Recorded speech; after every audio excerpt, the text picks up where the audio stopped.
had the honor of attending a breakfast honoring Dr. King.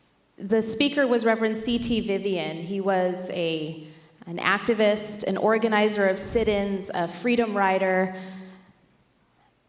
and a close confidant to Dr. King in those struggles, those days of struggles for our civil rights in this country, a time when victory was anything but certain.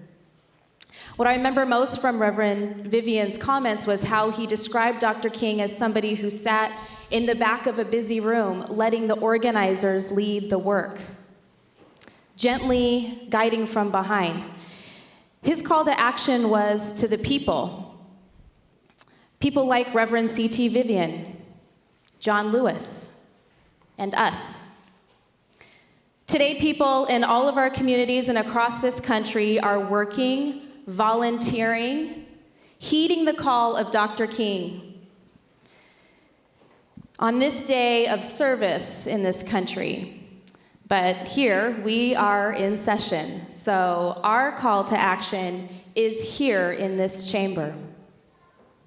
Our schools are proof of how far we've come and of how far we have yet to go. In classrooms around this state, little boys and girls of all colors, races, creeds, learn side by side, play at recess. There are classmates, friends, teammates.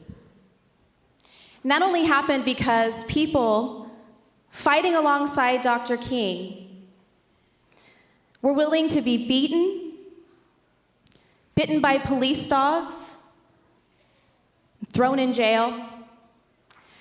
They were standing up for justice so that children they would never meet would have the opportunities they would never know.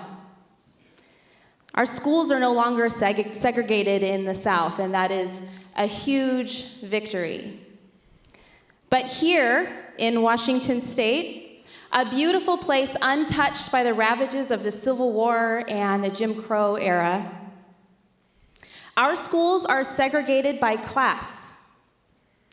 Little boys and girls and young teens in poor zip codes do not have the same education. Children, particularly children of color, do not have the same technology, the same resources.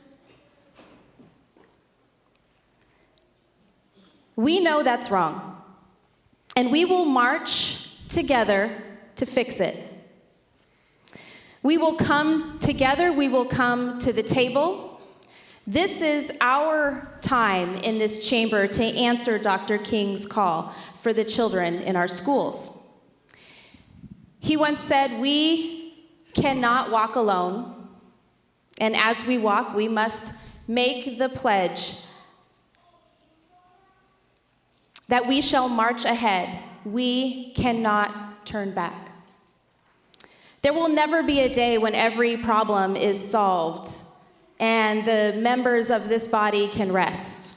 There will always be bridges to build, aisles to cross. Our children need our help and our leadership.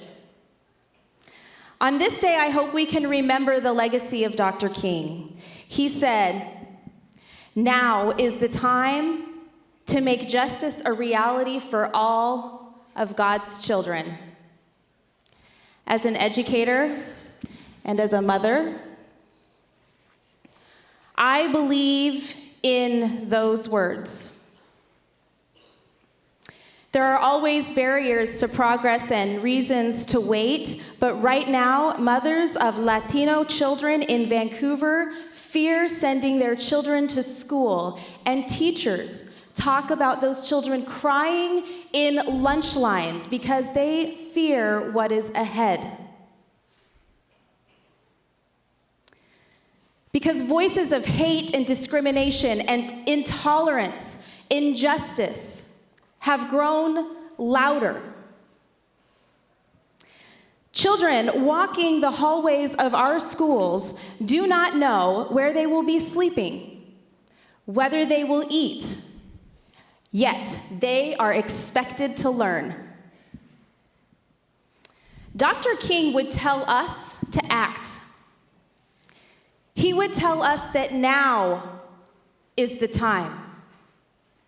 Not next year, not 3 years from now. The best time for equality and justice is always, always now.